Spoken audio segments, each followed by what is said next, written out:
सभी का स्वागत है। हिमानी कोचिंग सेंटर का यही है ध्येय, यही है वायदा, हमारे स्टूडेंट्स का सदैव फायदा। बच्चों, आज हम कर रहे हैं ऑल इंडिया सैनिक स्कूल प्रवेश परीक्षा कक्षा 6 का 2022 का जो गणित का पर्चा है उसके सवाल। ठीक है, तो पहला प्रश्न लेते हैं। दिए गए कथन को सही सिद्ध करने के लिए m और n के मानों का चयन करें। अब आप देखिए क्या दिया गया है। हमें दिया गया है 127 गुणा 15 बराबर है m गुणा 15 के जमा n गुणा 15 के। तो देखो, हम m गुणा 15 जमा n गुणा 15 को अगर लेते हैं तो 15 दोनों में कॉमन है, तो उसको हम कॉमन लेके बाहर निकाल देते हैं।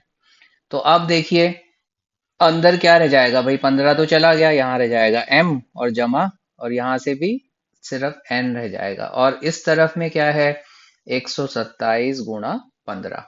अब क्योंकि हमें m जमा n का मान ज्ञात करना है, तो हम क्या करेंगे, इसको 15 से दोनों तरफ भाग कर देते हैं। ये 15 से 15 कट गया, तो हमें मिल रहा है कि भाई m जमा n जो है वो 127 होना चाहिए। अब दिए गए विकल्पों में जहां भी दोनों का योग 127 है वह सही उत्तर होगा। तो देखिए, यहाँ तो 115 हो रहा है, गलत है।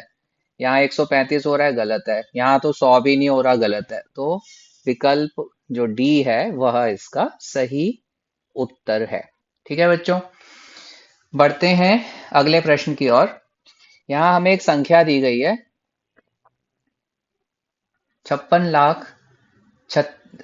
5,63,672 में से 10,000 के स्थान पर 6 का स्थानीय मान, सैकड़े के स्थान पर 6 के स्थानीय मान का कितना गुना है। देखिए यहाँ पे जो अगर ये 6 10,000 के उसमें मान पे है, तो इसका मतलब ये तो 60,000 हो गया इसका स्थानीय मान। और सैकड़े के स्थान पे जो 6 है उसका मान हो जाएगा 600। ठीक है, अब हमें कितना गुना बताना है, तो ये 2 जीरो से 2 जीरो कट गई, और यहाँ पे आपके हाथ में क्या आ गया, 100। सही उत्तर है कि 100 गुना होगा। ठीक है, यदि आप यह वीडियो पहली बार देख रहे हैं तो चैनल को जरूर सब्सक्राइब कीजिए, क्योंकि हम लगातार नए नए वीडियोस बनाते रहते हैं सभी कक्षाओं के लिए। यदि आपने हमारे पहले वीडियोस नहीं देखे हैं सैनिक स्कूल प्रवेश परीक्षा के, उनका लिंक डिस्क्रिप्शन में दिया गया है, उन्हें जरूर देखें। चैनल को सब्सक्राइब करें, बेल बटन को प्रेस करें और वीडियोस को अपने मित्रों के साथ शेयर करें। बढ़ते हैं अगले प्रश्न की ओर। किसी एक वर्ष में 76,43,872 विद्यार्थियों ने एक बोर्ड परीक्षा दी। यदि इनमें से लड़कियों की संख्या 42,37,602 थी, तो लड़कों की संख्या ज्ञात करें। तो इसका मतलब हमें क्या है भाई, इसमें से इसको घटाना है। तो आइए लिख लेते हैं। 76,43,872, जिसमें से हमें घटाना है 42,37,602। ठीक है बच्चों, आइए अब इसे घटा देते हैं। 2 में 2 गया 0, 7 में 0 गया 7, 8 में 6 गया 2, यहाँ पे है 3 जो कि 7 से छोटा है, यहाँ से 1 ले लिया, 13 में 7 गया 6, 3 में 3 गया 0, 6 में 2 गया 4, 7 में 4 गया। तो जहां पे 34,06,270 है वह हमारा उत्तर है। ठीक है, तो सी इसका उत्तर हो गया। ठीक है बच्चों, अब बढ़ते हैं अगले प्रश्न की ओर। यहाँ पे दिया गया है, मैं एक 5 अंकीय सम संख्या हूं। सम संख्या मतलब क्या हुआ, इकाई के स्थान पर सम संख्या होगी, यानी 0 2 4 6 8 हो सकता है। मेरे दहाई के स्थान पर 9 है। तो आइए पहले तो इन 5 जगह बना लेते हैं, 1 2 3 4 5। ठीक है, तो ये हो गया इकाई, ये हो गया दहाई, ये हो गया सैकड़ा, ये हो गया हजार, ये हो गया 10,000। ठीक है बच्चों, बोल रहे हैं मेरे दहाई के स्थान पर 9 है, तो दहाई में तो 9 डाल देते हैं भाई। ठीक है, मेरे 10,000वें स्थान का अंक दहाई पर स्थान वाले अंक से 3 कम है। तो दहाई में 9 है, 9 में से 3 गया, कितना बचा 6। ये तो हो गया 10,000 वाला जो स्थान है वहां पर 6 आ गया। सैकड़ा के स्थान पर आने वाला अंक मेरे 10,000वें स्थान के अंक का आधा है। अब 6 का आधा कितना होता है भाई, 6 का आधा करो तो 3 मिलेगा। और ये कहाँ पे है, सैकड़ा पे, तो इसको यहाँ डाल देते हैं। ठीक है बच्चों, अब बोल रहे हैं हजार के स्थान पर आने वाला अंक इकाई अंक का दो गुना है। तो देखिए, क्योंकि ये सम संख्या है तो क्या हो सकता है, अगर हजार के स्थान पर आने वाला अंक इकाई का दो गुना है तो क्या क्या ऑप्शन हो सकते हैं कि भाई यहाँ पे दो हुआ, यहाँ पे चार, क्योंकि चार जो है दो का दो गुना है, या यहाँ चार यहाँ आठ। तो अब हमें ये देखना है कि देखिए, तो इससे क्या अंक बन रहे हैं, 64,392 या 68,394। इसमें से जो भी हमारा उत्तर है जो वहाँ ऑप्शन में दिया गया होगा उसे हमें चूज करना है। ठीक है, यहाँ पे मैं वो ऑप्शंस उतारने भूल गया हूँ, पर उसमें सही ऑप्शन ये है। ठीक है बच्चों, अब बढ़ते हैं आगे। देखिए, मैं वापस बता रहा हूँ, हमने दोनों अंक निकाले और जो ऑप्शंस में दिए गए हैं उसमें जो दिया गया होगा उसे चुनना है। उसमें से एक ही ऑप्शन दिया था और वो यह था, तो हम इसको चुनेंगे। ठीक है, अब बढ़ते हैं अगले प्रश्न की ओर। यहाँ दिया गया है, निम्नलिखित में से किस विकल्प में दिए गए अंक आरोही क्रम में लिखे गए हैं, यानी छोटे से बड़े के क्रम में। तो उसके लिए आपको सिर्फ देखना है कि कहाँ ऐसा है। देखिए, यहाँ है 6,821, 6,862, लेकिन ये तो गलत हो गया। 9,075, ठीक है, फिर 7,000, ये भी गलत हो गया। 10,529, 12,000 इससे बड़ा है। 12,049, 12,509 इससे बड़ा है, और 15,000 इससे बड़ा है। तो सी इसका सही उत्तर होगा। ठीक है बच्चों, अब बोला जा रहा है कि दी गई संख्याओं में रेखांकित अंकों के मानों का योग। तो देखिए, ये रेखांकित क्या किया हुआ है, 5 को किया है यहाँ पे और 1 को यहाँ पे। तो इस अंक में 5 का स्थानीय मान तो हो गया 5,000, एक का एक ही होगा क्योंकि वह इकाई के स्थान पर है। अब इसमें देखते हैं, तो देखिए, एक तो ये 7 को किया हुआ है जो कि है दहाई के अंक में, तो ये हो गया 70। अब 3 को देखते हैं, तो इकाई, दहाई, सैकड़ा, हजार, 10,000, लाख, तो ये हो गया 30 लाख। ठीक है बच्चों, 30, सॉरी, 30 लाख। अब हमारा उत्तर क्या होगा, 30,05,071, क्योंकि ये तो बना 5,071। तो जहां पे भी 30,05,071 है वह हमारा सही उत्तर है, जो कि यहाँ दिया गया है। ठीक है बच्चों, मैंने क्या किया, देखो, यहाँ पे है 5,071 और इसको हमने कर दिया जमा, और ये हमारा इसका उत्तर है। अगले प्रश्न की ओर बढ़ते हैं। श्रेया के पास 32 लाल पेन और 56 नीले पेन हैं। वह उन्हें इस तरह भरना चाहती है, प्रत्येक पैक में पेन की संख्या समान हो, केवल एक ही रंग के पेन हो। सबसे बड़े पैक में कितने पेन होंगे? ऐसे क्वेश्चंस में हमें क्या करना है, हमें निकालना है महत्तम समापवर्तय। हमें निकालना है महत्तम समापवर्तय। ठीक है, अब महत्तम समापवर्तय निकालने के लिए आप 32 को जब इसका फैक्टर्स करेंगे, ठीक है, प्राइम फैक्टर्स, तो क्या होगा, 2 गुणा 2 गुणा 2 गुणा 2, यानी 2 के पावर 5। फिर चलते हैं 56 पे। ठीक है, देखिए आप क्या करेंगे, 56 के लिए 2 से भाग करेंगे, 28 पे जाएगा, फिर 2 से भाग करेंगे, 14 पे जाएगा, फिर 2 से भाग करेंगे, 7 पे जाएगा। 7 भी प्राइम नंबर है, तो ये हो गया 2 की पावर 3, क्योंकि 3 बार आया, गुणा 7। अब महत्तम समापवर्तय कैसे निकालते हैं, जो अंक दोनों में है उसकी सबसे छोटी पावर, तो 2 दोनों में है और छोटी पावर है 3, सो 2 गुणा 2 गुणा 2, अर्थात 8 इसका सही आंसर है। ठीक है बच्चों, अगला प्रश्न बहुत बार पूछा जाता है। ठीक है, यह किस पे आधारित है कि भाई यदि हमें दो संख्याएं दी गई हैं तो उन दो संख्याओं का गुणनखंड उन संख्याओं के लघुत्तम समापवर्तय और महत्तम समापवर्तय के गुणा के बराबर होता है। ये हमें यूज करना है। तो यहाँ दिया है दो संख्याओं का लसापा मासापा 322 है, तो यानी हमें एलसीएम एचसीएफ का गुणनखंड दे दिया 322। यदि एक संख्या 23 है तो दूसरी ज्ञात करनी है, तो दूसरी x होगी। x ज्ञात करने के लिए क्या करिए, 23 से दोनों तरफ भाग दे दीजिए, तो यहाँ तो खाली x रह जाएगा। अब यहाँ आपको 23 से इसे भाग देना है, तो 322 को आइए 23 से भाग देते हैं। ये 23 है, ये 32 है, 2 के पहाड़े में 3 पहली बार में आता है, सो 23 एकम 23। अब क्या हो जाएगा, 12 में 3 गया 9, 2 के पहाड़े में 9 कब आता है, 2 चौका 8, 2 पंजे 10, तो 4 से कोशिश करेंगे सो 23 को 4 से भाग करेंगे तो 92 ही आएगा। सो इस प्रश्न का सही उत्तर है 14। यदि आपको भाग कैसे करते हैं यह सीखना है तो वो वीडियो भी, उसका लिंक हमने डिस्क्रिप्शन में दिया गया है, जरूर से सीखें ताकि आप भाग वाले प्रश्न भी आसानी से कर सकें। अब बढ़ते हैं अगले प्रश्न की ओर। यहाँ दिया गया है 15 1/25 को दशमलव संख्या में बदलें। देखिए 15 तो एक पूर्ण अंक है, उसे तो हम छोड़ देते हैं। 1/25 करने के लिए देखो बच्चों, एक ट्रिक है। 25 को यदि आप 4 से गुणा करेंगे तो 100 मिल जाएगा, तो आप ऊपर और नीचे 4 से गुणा कर दीजिए, तो आपके पास क्या आ जाएगा, 4/100।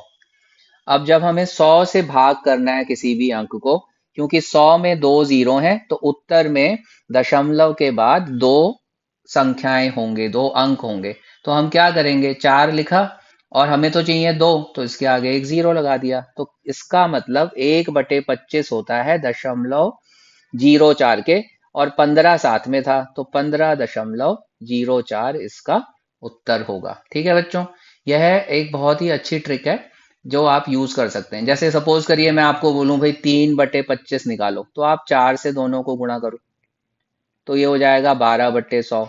तो इसका मतलब उत्तर क्या होगा, 0.12। ठीक है, ये एक बहुत अच्छी ट्रिक है, आप इसका इस्तेमाल और भी प्रकार के प्रश्न करने में कर सकते हैं। अब हमें दिया गया है निम्न में से कौन सी अवरोही क्रम में व्यवस्थित है। अवरोही मतलब बड़े से छोटे। ठीक है, देखिए सबसे पहला ऑप्शन जो है उसमें 2 कॉमन है न्यूमरेटर में, तो यदि न्यूमरेटर सेम है तो अगर डिनोमिनेटर में नीचे छोटी संख्या होगी और बड़ी संख्या होगी, तो जैसे समझिए मैं दे रहा हूं 10 और 10, सो 10/2, 10/5, कौन बड़ा होगा, 10/2। क्यों, क्योंकि हमें यहाँ मिलेगा 5, यहाँ मिलेगा 2। सो यह हमारा भिन्न को करने का तरीका होता है। इसी प्रकार यदि डिनोमिनेटर सेम है, लेट अस से हम, मैं आपको 5 और 5 दे देता हूँ, तो इसमें जो न्यूमरेटर बड़ा वो बड़ा होगा, तो यहाँ पे 8/5 बड़ा होगा। इसका इस्तेमाल करेंगे हम इस वाले प्रश्न में।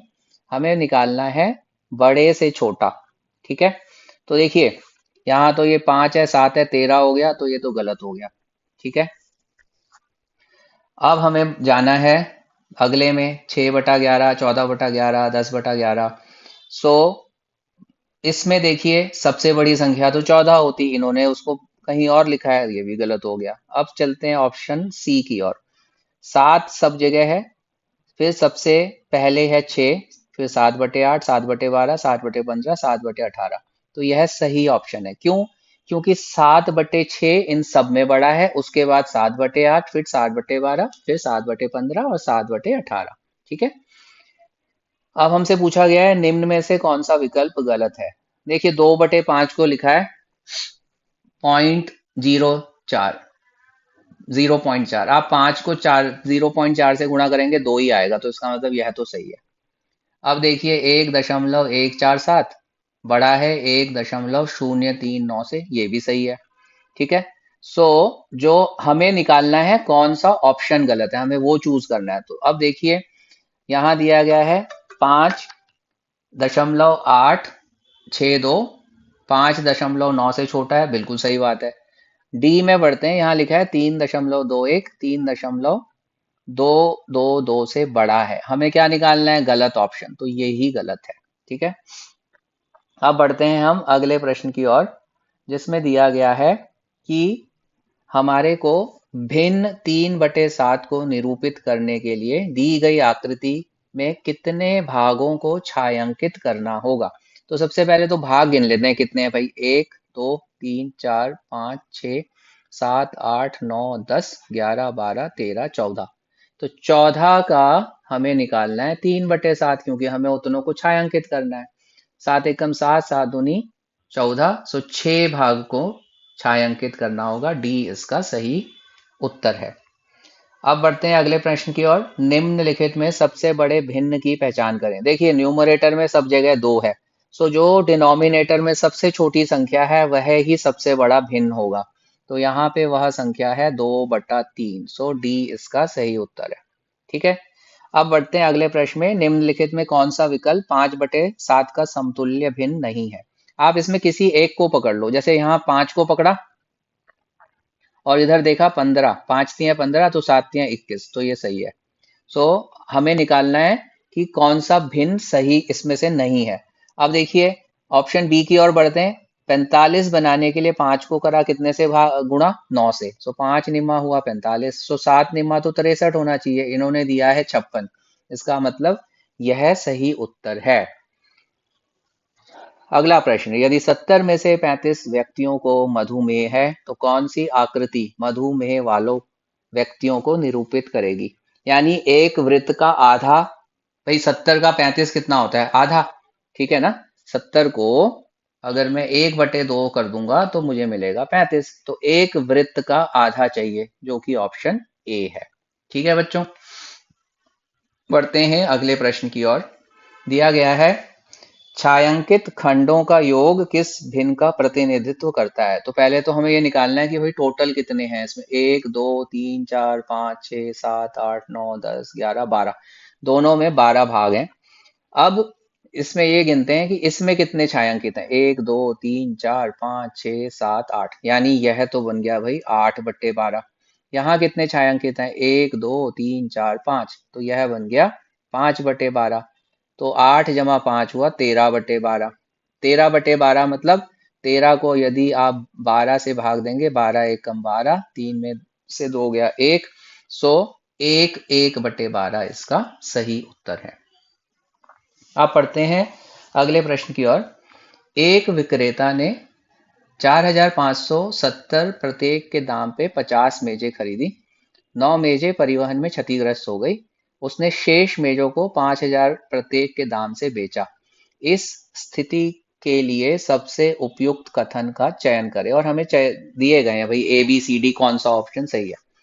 तो पहले तो हम ये निकाल लेते हैं कि भाई उसको क्या, इस जो भी सौदे में क्या हुआ, लाभ हुआ हानि हुई कि बराबर रहा। तो पहले तो उसका 50 मेजों का जो क्रय मूल्य है वह निकाल लेते हैं। सो उसका क्रय मूल्य होगा, इसको करिए 50 से गुणा, क्योंकि शून्य है इसे शून्य रखिए, 5 गुणा 0 0, 5 सत्ता 35, 3 हासिल, 5 पचा 25 और 3 28, 2 हासिल, 5 चौका 20। सो उसको 50 मेज खरीदने के लिए उसने लगाया 2,28,500 रुपया, यह हो गया उसका क्रय मूल्य। अब देखिए 9 मेजें क्षतिग्रस्त हो गई, तो 50 में से 9 गया 41, और एक मेज बेची उसने। अब हम जा रहे हैं विक्रय मूल्य पे, तो उसने एक मेज बेची 41 रुपए की। तो इसको कैसे करेंगे, तो आप ऐसे करिए, इसको 41 गुणा 5,000 करिए। क्यों?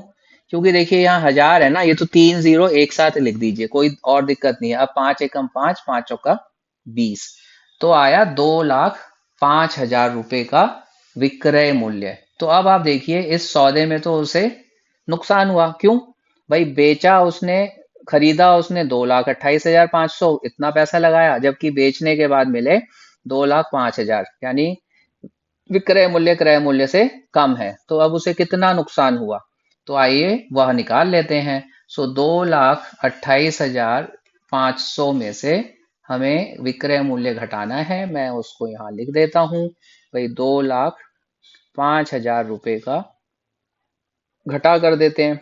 सो 8 में 5 गया 3, 23,500 की हानि हुई, यह इसका सही उत्तर है। ठीक है बच्चों, अब बढ़ते हैं अगले प्रश्न की ओर। मुझे उम्मीद है आपको समझ आ रहा होगा, और यह देखिए यह पिछले प्रश्न पत्र का ही हम क्वेश्चन उठा रहे हैं, तो आपको समझ आएगा कि किस प्रकार के प्रश्नों को आपने प्रैक्टिस करनी है। यह वीडियो और जो अन्य डिस्क्रिप्शन में लिंक दिए गए हैं उन वीडियो को बार बार देखिए, और वीडियो रोक के प्रश्न को स्वयं से हल करिए। ठीक है बच्चों, यह बहुत इंपॉर्टेंट है। जब तक आप स्वयं से हल नहीं करेंगे तब तक आप सीखेंगे नहीं। खाली वीडियो देख के आपके दिल को एक झूठी तसल्ली होगी कि अरे ये तो मैं कर लूंगा, जब तक आप करेंगे नहीं तब तक आगे बढ़ेंगे नहीं। ठीक है, तो अगर आगे बढ़ना है तो स्वयं से करना है। बढ़ते हैं अगले प्रश्न की ओर। एक धावक 400 मीटर की रेस को 48 सेकंड में समाप्त करता है। यदि वह उसी ट्रैक पर समान चाल से 5 बार दौड़ा तो उसे कुल कितने मिनट लगे? भाई समान चाल से दौड़ा तो हर बार 48 सेकंड ही लगेंगे एक एक राउंड के। तो 48 गुणा 5, टोटल समय निकाल लेते हैं। सो 5 अट्ठा 40, 5 चौका 20 और 4 कैरी ओवर था, हासिल था। सो 240 सेकंड लगे। और हमें निकालना है मिनट, तो क्या करेंगे, 240 को भाग दे दीजिए 60 से। क्यों, एक मिनट में 60 सेकंड होते हैं। सो सेकंड को मिनट में बनाने के लिए भाग करना पड़ेगा। सो 6 चौका 24, 4 मिनट इसका उत्तर है। अगला प्रश्न जो है यह बॉड मास से रिलेटेड है। हमने बहुत सारे वीडियोस में इसके बारे में बात की है। तो यहाँ सबसे पहले डिविजन करते हैं, क्योंकि उसमें दिया गया है। सो 6/8 उसका भाग हो रहा है 3/2 से। भाग का मतलब इसको करिए और व्युत्क्रम लिख दीजिए। सो 2/3 गुणा 4/5। अब हम इसको न्यूमरेटर डिनोमिनेटर अंश और जो हर हैं उनको काट सकते हैं। सो 3 एकम 3, 3 दूना 6, 4 एकम 4, 4 दूना 8, 2 एकम 2, ये चला गया। सो अब देखिए न्यूमरेटर में क्या है, 2 गुणा 1 2, डिनोमिनेटर में है 5। सो 2/5 इसका सही उत्तर है। ठीक है बच्चों। अगला प्रश्न, यदि प्रत्येक बिस्किट का भार 4 ग्राम है तो 2 दर्जन बिस्किटों का भार क्या होगा। देखिए 2 दर्जन में कितने होंगे नंबर, 48। अब एक एक जो पैकेट है उसका भार है 4 ग्राम। सो 2 दर्जन में कितने हुए, दो से हमने इसको किया 12 को, तो कितने हुए 24। मेरे ख्याल से मैंने आपको गलत बोल दिया, 2 दर्जन मतलब 24। ठीक है बच्चों। सो 24 गुणा 4, सो वो हो जाएगा 4 चौका 16, 4 दूनी 8, 96 ग्राम। ठीक है बच्चों। अब बढ़ते हैं अगले प्रश्न की ओर। यहाँ लिखा गया है, यदि 1,28,400 कलमों को कार्टन में भरा जाना है, जिसमें से प्रत्येक में 150 कलम है, यानी एक कार्टन में 150 कलम है, कितने कार्टनों की आवश्यकता होगी। तो इसके लिए हमें क्या करना पड़ेगा, देखिए हमारे को 1,28,400 को भाग देना है 150 से। ठीक है बच्चों। सो 0 से 0 कट जाएगा। और यदि आप देखें यहाँ 5 है और यहाँ इकाई के स्थान पे 0 है, तो अब हम इसे 5 तियां 15 कर सकते हैं। अब भाग देते हैं इसको 5 से। सो देखिए 5 दूना 10, सो हमारे को 12 में 10 गया, 2 आया, फिर 28, 5 पचा 25, 8 में 5 गया 3, फिर 34 है तो क्या हो जाएगा 5 छिक्का 30, फिर 40 हुआ, 5 अट्ठे 40। अब आप देखिए 2 और 5 7 और 6 13 और 8 21, 21 माने 3 के पहाड़े में आता है, यानी यह संख्या 3 से भाग हो सकती है। 3 एकम 3, 3 अट्ठे 24, 1 16, 3 पंजे 15, 3 छिक 18। सो जहां भी 856 दिया गया है वह इसका उत्तर होगा। ठीक है बच्चों, यदि आप इसको इस प्रकार से करेंगे तो जल्दी हल होगा। यदि आप इसको 150 से भाग करेंगे, फिर आपको 15 की टेबल आनी चाहिए, तब आप इसको कर पाएंगे। ठीक है। अब इसमें अगला प्रश्न है, एक संख्या जो कि है 17,65,498 को प्राप्त करने के लिए 3 मिलियन में से कितना घटाया जाना चाहिए। ठीक है, देखिए 3 मिलियन होता है 30 लाख। पहले इस प्रश्न को मैं ऐसे पूछता हूं कि भाई यदि मेरे को 3 प्राप्त करना है तो 10 में से क्या घटाना होगा। तो आप क्या कहोगे, 10 घटा 3 7। ठीक है, यही हमें यहां करना है। ठीक है, तो इसको करने के लिए क्या है, 3 मिलियन उसको लिख दीजिए 30 लाख। सो 30 लाख और घटाना कितना है भाई, 17,65,498। बच्चों यहाँ जब नंबर लिखोगे ना तो ये ध्यान रखना कि इकाई के नीचे इकाई, दहाई के नीचे दहाई, इससे आपकी कैलकुलेशन फास्ट होगी। देखिए यहाँ पे सब शून्य है तो 3 से लेना पड़ेगा, तो यहाँ तो हो जाएगा 2, फिर ये 10, फिर इसने दे दिया 9, फिर ये 10, इसने भी दे दिया 9। इस प्रकार हम करते जाएंगे, 10 फिर 9, फिर दिया 9, फिर ये 10। अब 10 में 8 गया 2, 9 में 9 गया 0, 9 में 4 गया 5, 9 में 5 गया 4, 9 में 6 गया 3, 9 में 7 गया 2, 2 में 1 गया 1। तो जहां भी 12,34,502 है वह हमारा इस प्रश्न का उत्तर है। ठीक है, अगला प्रश्न भी हमारा बहुत ही आसान प्रश्न है। एक कुर्सी की कीमत दी गई है जो है 7,642 0.45। 7 कुर्सियों की कीमत क्या होगी? यानी हमें करना क्या है भाई, 7642.45 को करिए गुणा 7 से। आइए करते हैं इसको। 7×5 = 35, 3 हासिल, 7×4 = 28 और 3 = 31, फिर 3 हासिल, 7×2 = 14 और 3 = 17, 1 हासिल, 7×4 = 28 और 1 = 29, 2 हासिल, 7×6 = 42 और 2 = 44, 4 हासिल, 7×7 = 49 और 4 = 53। देखिए दशमलव के बाद कितनी अंक हैं? दो, तो 1 2 यहाँ पे दशमलव लग गया। अब ये ऑप्शन जहां भी है वो हमारा इसका उत्तर है। हमने देखा 53,497 रुपये 15 पैसे, यह ऑप्शन है, इसलिए यह इसका सही उत्तर है। बच्चों यह प्रश्न थोड़ा सा हटके है, ठीक है। यहाँ देखिए, दो त्रिभुज जमा एक, हमारा को 3/4 सर्कल दिया गया, 3/4 हिस्सा वृत्त का, और कह रहे हैं कि भाई ये 420 के बराबर है। और जो 3/4 हिस्सा है वृत्त का, उसमें से अगर हम एक त्रिभुज हटा देते हैं तो 90, तो फिर हमें इसका मान ज्ञात करना है। तो ऐसे प्रश्नों में क्या करते हैं, हम इसको मान लेते हैं कि भाई ये x है, तो ये भी x हो जाएगा, इसको मान लेते हैं y। तो x जमा x हो गया 2x, और जमा y वह हो गया 420। नीचे हम क्या करेंगे भाई, हमने इसको y माना है, तो ये हो गया y माइनस एक्स, y घटा x हो गया 90। तो यहाँ ऐसे लिख देते हैं y घटा x बराबर 90। अब दूसरी जो इक्वेशन है, इसमें आप y को क्या करो, देखो आप लिखो y क्या हो जाएगा, y हो जाएगा 90 जमा x के, ठीक है, जो कि हमें इसका मान निकालना है। y हो गया 90 जमा x। यहाँ पे अगर मैं जब करूंगा तो क्या मिलेगा, y होगा 420, 2x अपना स्थान बदल के दूसरी जगह जा रहा है, बन जाएगा -2x। अब देखिए y और y का मान तो सेम होगा, तो हम क्या करेंगे, 420 घटा 2x बराबर 90 जमा x, ठीक है। अब हमें क्या करना है, x को लाना है एक तरफ और नंबर को दूसरी तरफ। तो हम क्या कर सकते हैं, आप इसको -2x को ले जाओ यहाँ, तो इसका स्थान परिवर्तन हो रहा है, तो इसका साइन भी परिवर्तन हो जाएगा। और 90 को ले आइए यहाँ पे, तो क्या होगा, हमारे पास यहाँ x है अपने ही स्थान पे, और जमा 2x, और 420 अपने ही स्थान में, 90 प्लस का यहाँ आया, बन जाएगा माइनस, ठीक है। तो x जमा 2x हुआ 3x, और 420 घटा 90, सो आप इसमें से 420 में से 90 घटाएंगे तो आपको क्या मिलेगा, देखिए 0, 12 में 9 गया 3, और ठीक, सो x हो गया 330/3। सो 3 एकम 3, 3 एकम 3, 110।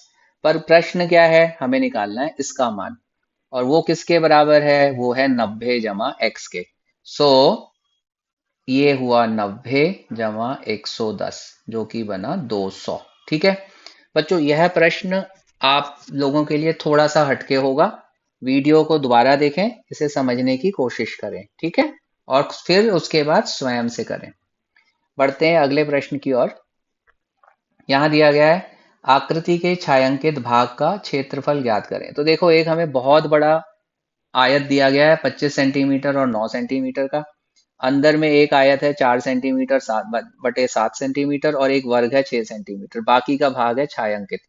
तो हमें क्या करना है, बड़े आयत के क्षेत्रफल से इस अंदर वाले आयत और वर्ग का जो क्षेत्रफल है वह घटाना है। तो पहले क्या करते हैं, बड़े वाले आयत का क्षेत्रफल निकालते हैं, 25 गुणा 9, 9 पंजे 45, 4 हासिल, 9 दूनी 18 और 4 22, तो ये हो गया 225 सेंटीमीटर स्क्वायर।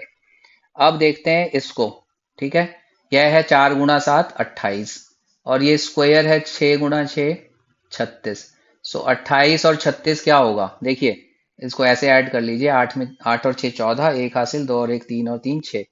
सो अब हमें क्या करना है, छायांकित जो भाग है उसका क्षेत्रफल ज्ञात करने के लिए 225 में से 64 को घटाना है। तो घटा देते हैं, 5 में 4 गया 1, 12 में 6 गया 6, जहां भी 161 है वह इसका उत्तर है, ठीक है बच्चों, यह इस प्रकार से हल होगा, ठीक। अब बढ़ते हैं अगले प्रश्न की ओर। अगला प्रश्न है, निम्नलिखित में कौन सा विकल्प गलत है। देखिए यहां दे रहे हैं भाई, ये लेंथ है, ये ब्रेड्थ है, लंबाई और चौड़ाई, क्षेत्रफल है 240, तो लंबाई गुणा चौड़ाई 240 होनी चाहिए। ठीक है। अब यदि आप इसको इस प्रकार हल करेंगे कि भाई पहले ऑप्शन को 19.2 और फिर करो 12.5 फिर करो गुणा, तो क्या होगा? 5 दूनी 10, 5 निमा तो एक हासिल, 5 निम 45 और एक 46, 5 एकम 5 और 4 9, क्योंकि 4 हासिल था। ठीक है। फिर यहाँ पे लग गया 0, 2 दूना 4, 2 निम 18, 2 एकम 2 और एक 3। फिर अब हमारे पास आ गया 2 9 1। ठीक है बच्चों। 0 6 और 4 10, 2 और एक 3 और 8 11 और 9 20, 2 और 3 5 और 9 14, एक और एक 2। और हम पाएंगे कि हाँ जी ये तो सही है। देखो एक तरीका ये है, इस प्रकार आप सबको गुणा करिए और चेक करिए। सो आप बी को भी करेंगे, सी को भी करेंगे। अब सी को करके देखते हैं भाई। 54 गुणा 5, 5 चौका 20, 5 पच्चे 25 और 2 22। सो यह है इसका उत्तर है, क्योंकि हमें पूछा गया कौन सा विकल्प गलत है। गलत विकल्प ये है। तो बच्चों मैं एक आपको ना तरीका समझाने की कोशिश करता हूं। यदि यह आपको समझ आ गया तो उससे आपको ऐसे प्रश्न करने में आसानी होगी। देखिए हम क्या कर रहे हैं, हम कर रहे हैं लंबाई गुणा चौड़ाई, और हम कह रहे हैं कि भाई ये 240 के बराबर होनी चाहिए। आप क्या करो, 2 और 4 इसको ऐड कर दो, 2 और 4 बनता है 6। ठीक है। हम जो कर रहे हैं इसको बोला जाता है एक तरीका डिजिट सम। ये वैदिक मैथमेटिक्स में सिखाया जाता है। मैं कोशिश करता हूं, अगर आपको ये समझ आ जाए बहुत अच्छा, वरना आप गुणा करके भी कर सकते हैं। और डिजिट सम में क्या होता है, जैसे देखिए एक जमा, अगर मैं 19 दूंगा तो 9 को हम इसमें शून्य मानते हैं, तो 9 और एक 10 हो जाएगा और फिर उसका एक ही माना जाएगा। तो यदि 9 मिले तो उसको हम मानेंगे कि भाई ये तो शून्य है। ठीक है। तो अब देखिए, अब हमने क्या करना है, गुणा जब करनी है तो ऐसे गुणा करिए। देखिए एक, इसको करिए, जस्ट अ सेकेंड, 19.2 और 12.5। देखिए 19, इसको दशमलव को भूल जाइए, ऐसे में हमें इसका कोई फर्क नहीं पड़ता। तो 9 को तो शून्य माना, अब 2 और 1 कितने हुए? 3। और इधर क्या हुआ? 2 और 1 3 और 5 8। अब आप इनको गुणा करिए। क्यों गुणा करिए? क्योंकि प्रश्न में गुणा करना है। तो 3 अट्ठा कितना होता है? 24। 2 और जमा 4 6, यहाँ भी 6 है, यहाँ भी 6 है, तो यह ऑप्शन सही है। अगला प्रश्न देखते हैं इसी का, जिसमें दिया गया है 16, उसको करना है 15 से। देखिए 6 जमा 1 हुआ 7, 5 और 1 6 और 7 चौक छिक्का 42, 4 और 2 6। यानी यहाँ भी डिजिट सम 6 आया, जबकि 240 का भी 6 है, तो इसका मतलब यह उत्तर भी सही है। अब एक बार डी को भी देख लेते हैं। वहां दिया गया है भाई 32 और 7.5। 32 हुआ 5, 7 और 5 12। देखिए 12 आया, 2 और 1 3, तो आप उसे 3 कर दीजिए। और 3 पंजे 15, 5 और 1 6, जो कि इसके बराबर है। अब चलिए सी की ओर। 54 गुणा 5। देखिए अब मैं इसको 54 गुणा 5 यहां करके आपको दिखाता हूं। और 54 का मतलब तो हुआ भाई 54 गुणा 5, 54 तो हुआ 9, और गुणा 5, तो इसमें क्या आएगा? 9 पंजा 45, 4 और 5 9, जो कि 6 नहीं है, तो इसलिए यह इसका सही उत्तर होगा। ठीक है। इसे बोला जाता है डिजिट सम। यदि आपको यह समझ आ गया इतने कम समय में तो आपके लिए फायदा होगा, वरना आप गुणा करिए और हल करिए। ठीक है बच्चों। अगला प्रश्न लेते हैं। यदि 1 मीटर बाड़ लगाने की लागत 215 रुपया है, तो एक पार्क जिसकी लंबाई 45 मीटर और चौड़ाई 23 मीटर है में बाड़ लगाने की लागत क्या होगी? तो देखिए हमें क्या करना है, आपको पहले तो इसका परिमाप निकालना है आयत का। ठीक है। तो उसका परिमाप क्या होगा? 2 गुणा लंबाई जमा चौड़ाई। ठीक है। सो अब देखिए हम बॉड मास का उपयोग करेंगे, तो 45 जमा 23 कितना होगा? 40 जमा 20 हुआ 60, और 5 और 3 8, सो ये हो गया 68। सो 2 अट्ठे 16, 2 छिक्का 12 और एक था हासिल, तो हुआ 136। यानी हमें कितनी बाड़ लगानी है? 136 मीटर। और 1 मीटर की कॉस्ट कितनी है? 215। तो क्या उत्तर होना चाहिए? सो एक इसको करके देखते हैं, 136 गुणा 215। ठीक है। यदि आप जो मैंने डिजिट सम बताया उसको देखेंगे तो क्या होगा? देखो 6 और 3 9 और ये है 1, तो इसको तो एक ही माना जाएगा। 2 और 1 3 और 5 8।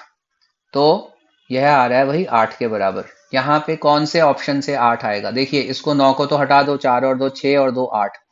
यहाँ क्या है? 2 और 5 7 और 3 10 और 4 14, 14 या 5 तो ये भी नहीं होगा। 2 और 4 6 और 4 10, ये भी नहीं होगा।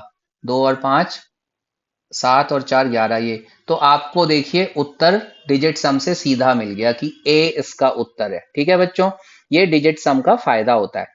यदि आपको यह समझ आ जाए, आप दोबारा से पॉज करिए, पीछे जाइए, पॉज करिए।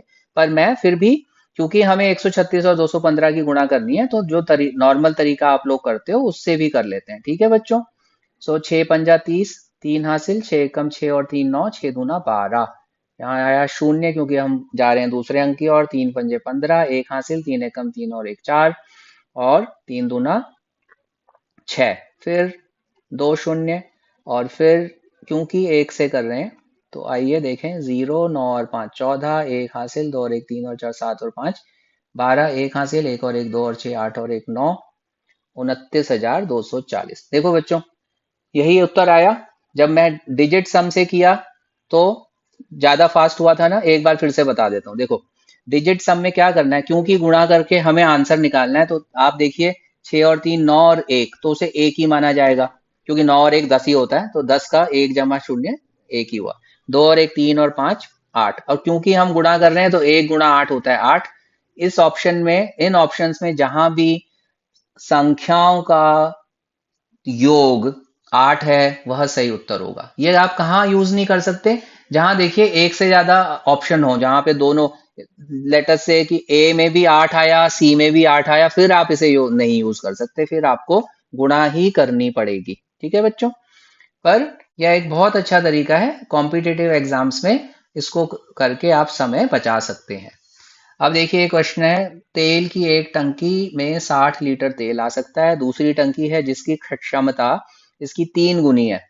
तो दूसरी टंकी की क्षमता कितनी होगी भाई? 60 का 3 गुना हुआ 180, और पहली टंकी की है 60। दोनों टंकियों की कुल क्षमता, तो दोनों को योग कर दीजिए, 240। सो 240 इसका उत्तर है। ठीक है। तो इस प्रश्न के साथ हम आज के वीडियो को समाप्त करते हैं। बच्चों, वीडियो को दोबारा देखें और प्रश्न जब आ रहा है उसे पॉज करके स्वयं से हल करें। बेल बटन को जरूर दबाएं। प्रीवियस वीडियोस, जो पिछले वीडियोस हैं इस सीरीज के, उनका लिंक दिया गया है डिस्क्रिप्शन में, जरूर देखें। और वीडियो को अपने अधिक से अधिक मित्रों के साथ साझा करें और लाइक के बटन भी दबाएं। धन्यवाद।